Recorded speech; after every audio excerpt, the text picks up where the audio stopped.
사실 지난 일요일 방송된 스트레이트에서 이제 네. 금투세 폐지 둘러싼 부자 감세 논란에 대해서 집중 취재를 했는데 네네. 이게 사실 금융투자소득세라는 게 네. 주식 투자하시는 분들은 좀 아실 테지만 모르시는 분들은 좀 낯선 용어일 것 같은데 그렇죠. 어떤 세금인가요? 이제 금투세라고 하면 좀 생소하실 수 있어서 잠깐 설명드리면 지금은 주식으로 돈을 벌어도 대부분의 사람들은 증권거래세만 내고 있거든요. 그게 코스피는 0.03%, 코스닥은 0.18%예요. 근데 이제 주식 양도소득세를 내는 사람들은 정해져 있는데 상장된 주식 한 종목당 50억 원어치 이상 들고 있거나 일정한 지분율 이상 갖고 있는 사람들, 그러니까 말하자면 대주주죠. 이런 대주주들이 이제 양도차익의 20에서 25%를 내고 있는데 세금으로 대주주가 아니라면 이제 주식을 사고 팔아서 돈을 벌어도 세금을 내지 않는 구조입니다. 아니 열심히 해서 월급 받으면 세금 다 떼가고 이렇게 약간 시중은행으로 싹 다 흘러가고 월급은 제 통장을 거칠 뿐이거든요. 네. 게다가 지금 캔디님 같은 경우는 편의점 하시면서 이제 네. 세금 꼬박꼬박 내실 텐데 어떻게 보면은 돈을 벌었는데 돈을 벌었으면 세금을 떼가는 게 좀 당연지사일 것 같은데 좀 이상한데요? 그렇죠. 이제 직장인들은 이제 보통 유리지갑이라고 하죠. 그렇죠. 다 세금을 내는데 이미 다 떼서 주잖아요. 네, 저희도 다 떼가고 있잖아요. 근데 좀 불공평하다 이런 지적이 있어 왔습니다. 그래서 주식 같은 금융투자로 번 돈에 이제 세금을 매기자 이렇게 해서 도입한 게 금융투자 소득세고요. 주식, 채권, 펀드, 파생상품 이런 금융투자로 1년 동안 벌어들인 소득을 다 더해서 여기에 세금을 매깁니다. 이제 총 소득이 3억 원 이하면 20%, 3억 원이 넘으면 25% 세율이 적용이 되는데요. 그럼 이걸 누가 내게 되는 거냐? 주식의 경우에는 1년에 5천만 원 이상을 벌어야 됩니다. 그런데 이 5천만 원이 기본 공제 금액이기 때문에 그걸 넘어가는 부분에 20%를 과세하겠다는 게 원래의 목표였죠. 김경호 님이 돈 벌면 세금 내야죠 하셨는데 정리를 하면 이제 모든 주식 투자자가 내는 건 아니고 네. 주식으로 5천만 원 이상 흔히 말하면 이제 대박이 나야 금투세를 낼 자격이 생기는 거잖아요. 맞습니다. 얼마나 이게 이게 대상이 되는 거죠, 그러면? 좀 이해를 쉽게 도와드리자면 예를 들어서 5억 원으로 주식 투자를 했다고 저희가 가정을 했을 때 5억 원으로요? 예. 5억 원도 없는데 그렇죠. 수준에. 네. 굉장히 어렵습니다. 네. 일단 전제가. 근데 일단 전제가 이제 네, 일단 5억 원이 전제로 있다. 5억 원을 깔아두고. 일단 약간 희망만 얘기만 들어도 기분은 좋네요. 네, 네, 그렇죠. 예. 그리고 1년에 이제 10% 수익을 냈다. 이랬을 때 5천만 원을 버는데 그래도 그렇죠. 세금을 안 내겠죠. 5천만 원까지는 안 내니까. 그렇습니다. 예. 두 가지 전제를 이제 잘 봐야 됩니다. 아까 말씀해 주셨던 5억 원을 주식에 투자할 수 있는 사람이어야 되고 연수익률이 10%가 되는 사람이어야 되는데요. 국민연금 연평균 수익률이 5%입니다. 그러니까 국민연금은 최고의 전문가 집단이 모여서 투자를 하는 데잖아요. 거기에 연평균 수익률이 5%고 또 워런 버핏이 이끄는 버크셔 해서웨이의 연평균 수익률이 20%입니다. 그러니까 이 정도 전문가가 아닌 일반인들이 이 세금을 내려면 사실상 고액 자산가들이어야 되는 게 아니냐 이런 얘기가 나오는 많이 투자를 해야 그만큼 좀 벌어들이는 수익이 많으니까 어느 정도 소액 투자들한테는 뭐 해당이 안 되는 사안일 거다라는 거죠. 네, 굉장히 어렵습니다. 그래서 정부가 이걸 계산해 보니까 통계상으로 전체 투자자의 상위 1%였습니다. 상위 1%. 예. 근데 지금 이 금투수가 지금까지는 시행도 안 된 거잖아요. 계속 유예된 상태였죠. 예. 그런데 정부는 왜 지금 시행도 하기 전에 이 금투세를 폐지하려는 건가요? 일단 원래는 2년 유예를 거쳐서 작년부터 도입할 계획이었잖아요. 근데 하지만 이제 윤석열 정부랑 국민의힘이 지금 시장 상황이 너무 좋지 않으니 2년 더 미루자 이렇게 주장을 해서 결국 여야 합의로 2년이 미뤄진 게 내년이었습니다. 그래서 내년부터 시행을 원래 했어야 되는데 이제 시행 1년 앞두고 윤석열 대통령이 갑자기 폐지 방침을 발표를 했던 거죠. 정부 논리가 뭐냐면은 이제 부자 감세가 아니라 1,400만 투자자를 위한 투자자 감세다 이렇게 주장하고 있어요. 아니 근데 1,400만에 해당되는 사람이 1%라면서요. 그렇죠.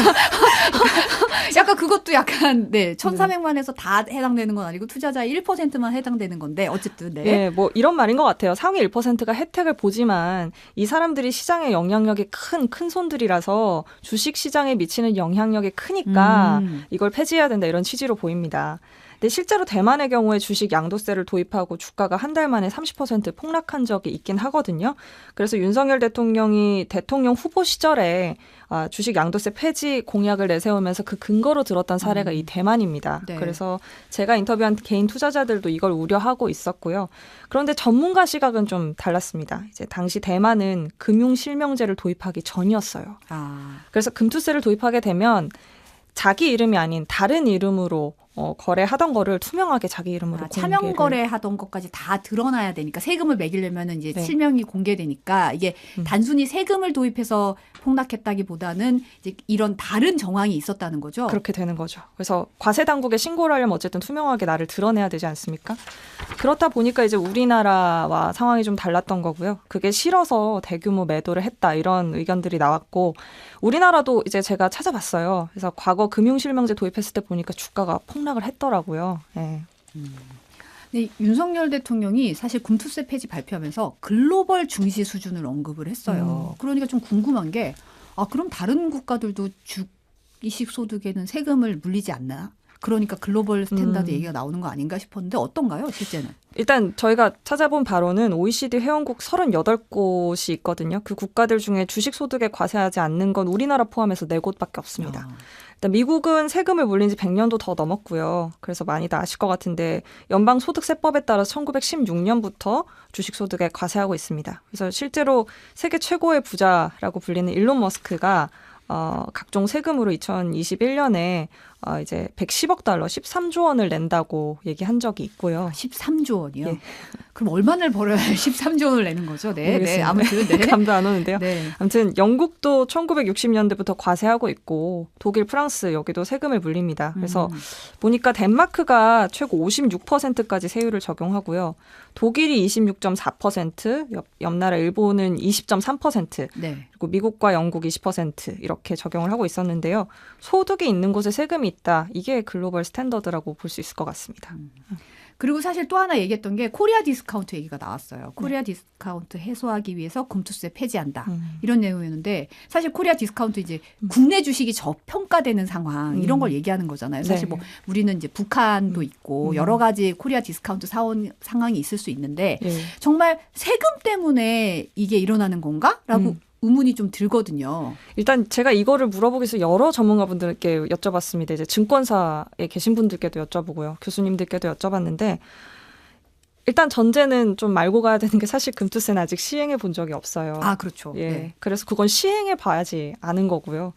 제가 만난 전문가들은 일단 실적이 좋고 주주 환원을 잘하는 기업이라면 세금을 물린다고 해서 투자자들이 돈 벌 기회를 놓칠 이유가 없다 이렇게 보고 있었어요. 그래서 그보다는 좀 고질적으로 지적돼 왔던 대기업의 지배구조 문제나 주주 환원을 제대로 못하고 있는 것 이런 걸 좀 큰 문제로 봤고 이거는 진짜 교수님들 뭐 증권사 전문가들 할 것 없이 다 얘기를 했던 점인데요. 관련해서 저희 스트레이트 영상 함께 한번 보시죠. 네.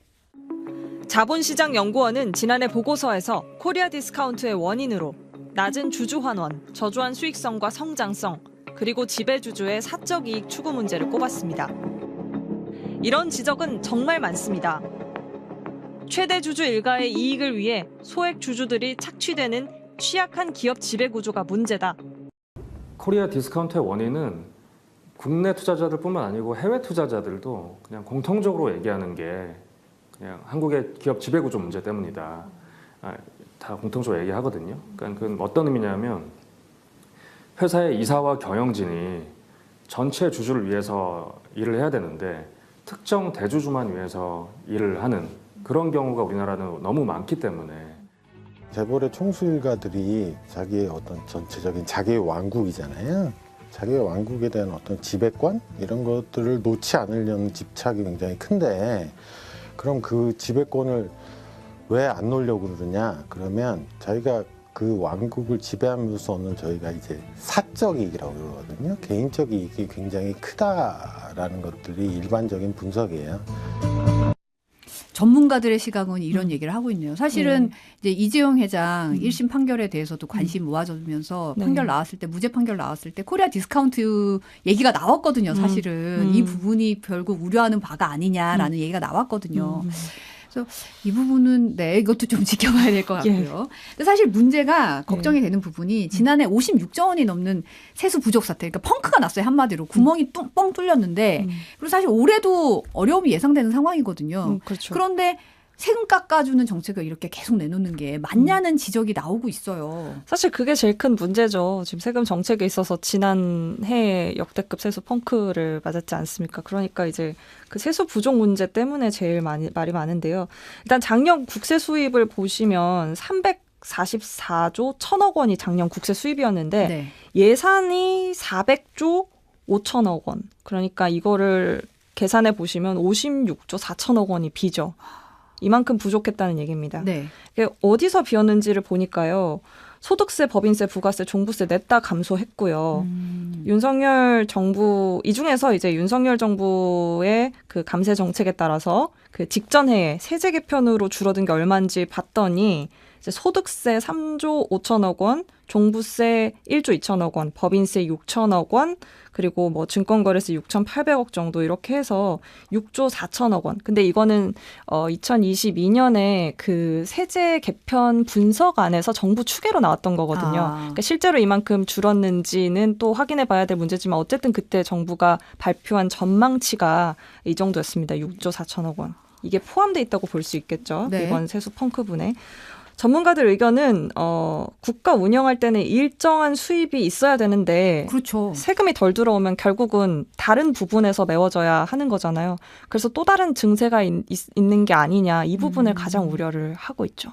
또 그렇고 예산을 이제 쓸 때 어쨌든 졸라매야 되는 부분이 있으면 어느 부분을 줄일 것이냐, 어느 부분이 타격을 받을 것인가 이런 부분도 사실은 지켜봐야 면밀히 봐야 될 문제이기도 해요. 맞습니다. 근데 이제 정부가 이런 부자 감세 논란이 이제 구태의연하다 이런 표현도 했었고 네. 또 결국은 이제 이게 서민과 중소기업에게 혜택이 돌아갈 거다 이런 얘기를 했는데 스트레이트 영상 잠깐 보고 또 얘기 나눌게요. 네. 고가의 차량 과세 중과세 해야지. 아니 있는 사람들한테 더 세금을 뜯어내야지 이렇게 생각하기가 쉬운데요. 그게 사실은 중산층과 서민을 죽이는 겁니다. 왜냐하면 그런 고급의 벤틀리 승용차를 만드는 과정에서 많은 사람들이 일을 하고요. 직장을 갖게 되고. 이른바 낙수 효과. 대기업과 부자들의 세금을 줄여주면 그 혜택이 아래로 흘러내린다는 주장입니다. 정말 이런 효과가 있을까요? 2015년 IMF는 소득 불평등의 원인과 결과라는 연구 보고서에서 낙수 효과는 없다고 결론냈습니다. 상위 20%의 소득 점유율이 1%포인트 증가하면 향후 5년간 경제 성장률이 오히려 하락한 것으로 나타났습니다. 소득 불평등이 커지면 오히려 경제가 나빠진다는 뜻입니다. 영국 킹스 칼리지 런던대 연구팀 결론도 같았습니다. OECD 18개 나라의 50년치 세금 자료를 분석했더니 부자 감세가 경제 성장과 일자리 증가로 이어지지 않았습니다. 반면 상위 1% 부자들이 국민 소득에서 가져가는 몫이 늘어나면서 불평등이 악화됐습니다. 이걸 고지고대로 받는 사람은 없다고 해도 과언이 아닐 거예요. 실증적인 증거가 있는 것도 아니고 이론적으로도 여러 한계가 있기 때문에 이거는 사실은 한물간 경제학이죠.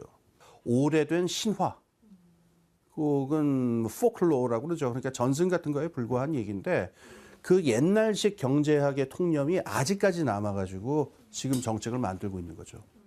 근데 사실은 정책을 입법하는 데는 정말 많은 협의 과정이 필요하고 네. 저희가 사실 이제 보도하다 보면 국회에 계류돼 있습니다. 뭐 법사위에 그 법안이 뭐가 안 통과됐습니다. 이런 얘기 굉장히 많이 하잖아요. 그럴 만큼 법안 하나가 탄생해서 만들어지는데 엄청난 고심과 이 협의 과정이 사실 필요하거든요. 네. 근데 어쨌든 여야 합의로 만들어졌고 이 법안이 하루아침에 이거 폐지 추진할게. 이러면은 이래도 되나? 이런 싶은 생각도 들긴 해요. 그렇죠. 예. 원래는 작년부터 도입을 할 계획이었습니다. 근데 이제 좀 히스토리를 보면 이제 윤석열 정부랑 국민의힘이 좀 2년 더 미루자고 주장을 해서 그렇게 여야 합의로 2년을 미뤄진 건데 지금 야당 동의를 구하지 않고 폐지 방침을 바로 내놨잖아요. 그럼 여기서 짚어봐야 될 부분, 세금 정책이 어떻게 만들어지느냐. 세금 정책을 만드는 과정 되게 까다롭습니다. 이제 세제 개편안을 만들 때는 각 분야의 전문가들이 모여서 수차례 논의를 합니다. 그리고 정부안이 국회에 제출되고 난 뒤에도 조세 소위를 거쳐야지 확정이 되는 거거든요. 그런데 작년 세법 개정안에 금투세 폐지가 담겨 있었냐? 거기 없었습니다. 그러니까 민주당 측에서도 이런 입장이에요. 이런 절차를 무시했다. 금투세는 내년에 시행되는 거니까 올해 7월 세법 개정안에 담아서 논의하면 되는데 왜 지금 갑자기 폐지 방침을 들고 나왔느냐 이렇게 주장을 하고 있죠. 그리고 사실 윤 대통령의 이제 금투세 폐지 깜짝 발표에 기재부 패시행 의혹이 있다고 하는데 이건 또 무슨 얘기예요? 그런 의혹도 있었죠. 올해 보통 올해 정부가 추진하는 주요 경제 정책은 저희 기자들끼리 소위 경방이라고 얘기하잖아요. 경방. 네. 예, 기재부가 내놓은 이 경제 정책 방향에 나옵니다. 그러니까 경제 정책 방향 줄여서 이제 경방이라고 예, 부르죠. 네. 그만큼 중요하고 그거 하나 받으면 저희가 분석하기 바쁘기 때문에 경방 이렇게 얘기하는. 많은 내용이 들어가 있어요. 네, 사실은 네, 네. 이게 어느 방향으로 갈 것인가에. 네, 네. 그런데 이번에 이제 여기에는 통상 핵심적인 세제 개편안도 담기는데 이번에 여기에 금투세 폐지 내용이 없었거든요. 그러니까 이런 굵직한 정책이 경방에 포함이 안 돼 있다는 건 상당히 이례적이다 이렇게들 평가를 하고 있고요. 그래서 이제 경제 정책을 주도해야 할 기재부가 이게 사실상 배제됐던 게 아니냐 해서 나온 게 이제 기재부 패싱 의혹이었고 여기에 대해서 기재부가 일단 해명을 하긴 했습니다. 뭐라고 했나요? 예. 기자가 이제 대통령실과 금투세 폐지와 관련해서 사전 합의가 있었느냐 이렇게 물었더니 사전 협의를 했다고는 답했어요. 그런데 언제 협의를 했느냐 여기에 대한 질문에서는 이제 구체적으로 말을 해줄 수는 없다고. 답했습니다. 언제 협의를 했느냐. 예. 사실 협의 시점도 중요하거든요. 굉장히 중요하죠. 그러니까 선 발표 후 협의라면 이건 협의라고 하기가 힘들잖아요. 그렇죠. 그렇지만 협의 시점에 대해서는 얘기할 수 없다. 예. 밝히지 않았다. 예. 네, 많은 시사점이 있네요. 네. 오늘 여기까지 듣겠습니다. 오늘 예. 감사합니다. 감사합니다. MBC 스트레이트 팀의 김아연 기자였습니다. 네.